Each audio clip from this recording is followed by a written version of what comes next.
Hand change చేసి ఇలా back circle చేయడం, మళ్ళీ హ్యాండ్ చేంజ్ ఇలా బ్యాక్ సర్కిల్.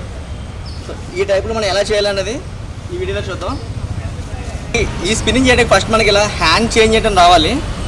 సో ఈ టైప్లో ఇలా ఒక హ్యాండ్లోంచి మనకి స్టిక్ రొటేట్ అవుతూ చేంజ్ అవ్వడం ఎలా అనేది చూద్దాం ఫస్ట్. సో అది వచ్చిన తర్వాత మనకి ఈ ఫ్రంట్ సర్కిల్ చేసాం కదా లాస్ట్ క్లాస్లో, ఈ ఫ్రంట్ సర్కిల్ మనం ఇలా బ్యాక్ చేయాలన్నమాట అంతే. సో హ్యాండ్ చేంజ్ చేయడం మనకి వచ్చిందంటే ఈ బ్యాక్ రొటేషన్ మనకి ఈజీ అన్నమాట. సో మనం ఈ వీడియోలో నేర్చుకోవాలంటే ఫస్ట్ ఈ హ్యాండ్ చేంజ్ చేయడం కూడా నేర్చుకోవాలి. ఇలా స్టిక్ని మిడిల్లో పట్టుకొని రెడ్ కలర్ పార్ట్ని ఒకదాన్ని ఫోకస్ చేయండి. సో కౌంట్ 1 ఏంటంటే ఇలా స్ట్రైట్గా ఉండాలి. 2లో ఇలా రైట్ లెగ్ పక్క లెఫ్ట్ లెగ్ పక్కకి రావాలి. 3లో స్టిక్ ఇలా వెనక నుంచి ఇలా లేపి ఇలా అడ్డంగా పెట్టాలన్నమాట. ఓకే, పొజిషన్ 1 2 ఇది 3.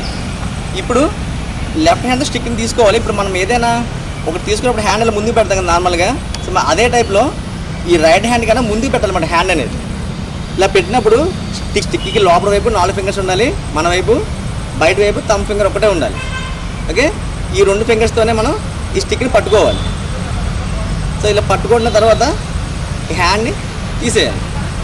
ఓకే, తీసి ఈ రెడ్ కలర్ పార్ట్ ఉంది కదా ఇది ఇలా కింద పెట్టి ఇలా పైకి లేపాలి.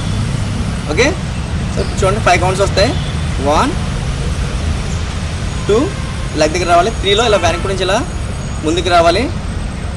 4 ఏంటంటే ఇలా స్టిక్ని లెఫ్ట్ హ్యాండ్తో పట్టుకొని రైట్ హ్యాండ్ తీసేయాలి. 5 ఏంటంటే ఇలా కింద పెట్టి ఇలా పైకి లేపాలి. ఈ 5 కౌంట్స్ని సేమ్ మనం రైట్ సైడ్ కూడా చేయాలి. ఓకే, 1 ఇలా రైట్ సైడ్ ఉండాలి. 2లో రైట్ లెగ్ పక్కకి రావాలి.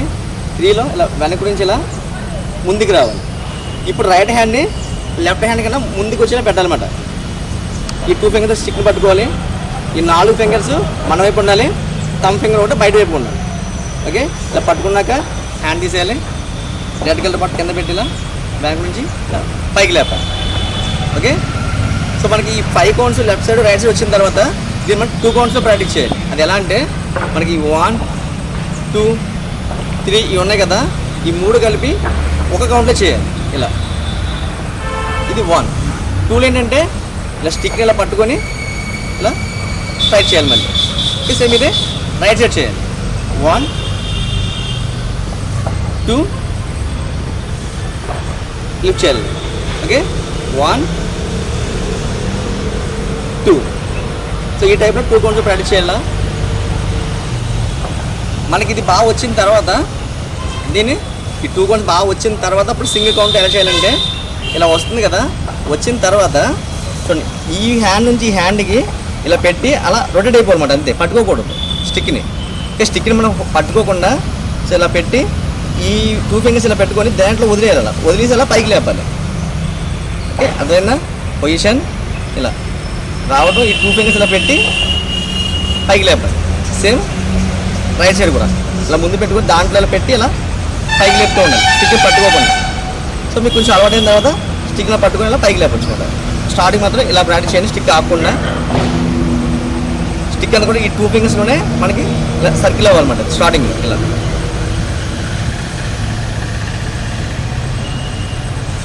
సో ఈ టైప్లో సో అప్పుడే మనకి స్పిన్నింగ్ అనేది మనకి స్పీడ్గా వస్తుంది అన్నమాట. స్పీడ్లో కూడా సేమ్ మనకి అలాగే ఉంటుంది. మీరు అబ్జర్వ్ చేస్తే స్పీడ్లో కూడా సేమ్ అలానే ఉంటుంది హ్యాండ్ అనేది. సో మనకి ఫింగర్స్ మాత్రం గుర్తుపెట్టుకోవచ్చు, ఫింగర్స్ మాత్రం ఇలా రాకూడదు. ఈ 4 ఫింగర్స్ మాత్రం స్టిక్కి బయట వైపుకి వెళ్ళకూడదు. బయట వైపుకి వెళ్ళినా మనకి రొటేషన్ ఇలాగా అలా గుద్దుకొని ఆగిపోతుంది. మన రొటేషన్ సరిగ్గా అవ్వదు అన్నమాట. ఎక్కువసేపు అవ్వదు, మాది 1-2 సార్లు అవుతుంది, ఎక్కువ టైమ్స్ రిపీట్ అవ్వదు అన్నమాట. అలా చేస్తే ఈ ఫింగర్స్ మన లోపల వైపు ఉన్నప్పుడు మాత్రమే మనకి ఎక్కువ టైమ్స్ రొటేషన్ అవుతుంది. ఇప్పుడు మనకి ఈ బ్యాక్ సర్కిల్ చేద్దాం. సో ఇది ఎలా అంటే మనకి లాస్ట్ క్లాస్లో మనం ఈ ఫ్రంట్ ఇలా చేసాం కదా, ఒక 5 కౌంట్ చేసాం కదా, 1 2 3 4 5 ఇలా చేసాం కదా. సేమ్ ఇవే కౌంట్స్ మనం ఈ బ్యాక్ చేయాలన్నమాట. సో అది ఎలా అంటే సో సైడ్గా ఉంటే బాగా అవుతుంది. సో ఇలా స్టిక్ ఇలా ఉంటుంది కదా, 1లో ఇలా హ్యాండ్ చేంజ్ చేయండి. రెడ్ కలర్ పార్ట్ పైకి వస్తుంది. ఇప్పుడు ఈ రెడ్ కలర్ పార్ట్ అనేది ఇలా కింద పెట్టండి. ఇది 1, ఇక్కడ నుంచి ఇలా వెనక్కి పెట్టండి. ఓకే, ఇది 2. ఇప్పుడు రెడ్ కలర్ పార్ట్ అనేది మన హెడ్ దగ్గర రావాలి. ఇది 3. 4లో ఏంటంటే ఈ ఎల్లో కలర్ పార్ట్ అనేది ఇలా పైకి లేపి ఇలా ముందు తీసుకురావాలి. ఓకే, ఇలా సర్కిల్ చేయడం. నెక్స్ట్ ఈ రెడ్ కలర్ బటన్ అనేది కింద పెట్టాలి 1. ఇక్కడ నుంచి ఇలా వెనక్కి వెళ్ళాలి, ఇక్కడ ఇలా హెడ్ దగ్గర రావాలి. ఎల్లో కలర్ బటన్ ఇలా లేపి ఇలా గుచ్చినట్టు రావాలన్నమాట. ఓకే, మనకి ఫ్రంట్ సర్కిల్ మనకి ఈజీగా వచ్చిందంటే సేమ్ మనకి ఇక్కడ నుంచి డైరెక్ట్గా ఇలా బ్యాక్ సర్కిల్ కూడా చేసేవచ్చు. ఈజీ మాట ఇది, సేమ్ అదే డైరెక్షన్ ఉంటుంది. ఓకే, ఇప్పుడు 1 hand change 2 back circle. Okay, ఈ టైప్లో చేయాలన్నమాట.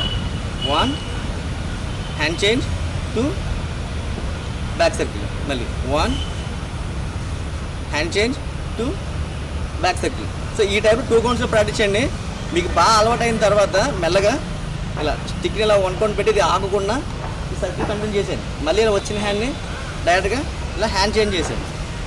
మళ్ళీ ఇలా బ్యాక్ తీసుకెళ్ళండి. ఫస్ట్ ఇలా స్లోగానే చేయండి, మీకు రొటేషన్ అనేది బాగా వస్తుంది అన్నమాట, తగిలికుండా.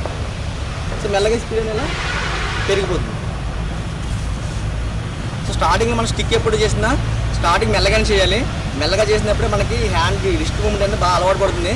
మన స్పీడ్లో చేయడం వల్ల ఏమవుతుందంటే మనకు పెయిన్స్ వస్తుంది తప్ప పర్ఫెక్ట్గా రాదు. స్టార్టింగ్ ఎప్పుడు మెల్లగానే ప్రాక్టీస్ చేయాలి. ఒక 1 మంత్ అయ్యేప్పటికి రిస్ట్ అనేది మనకు బాగా ఫ్లెక్సిబుల్ అవుతుంది. అప్పుడు ఈ రొటేషన్స్ అన్ని బాగా ఈజీ అవుతాయి అన్నమాట మనకి. ఓకే.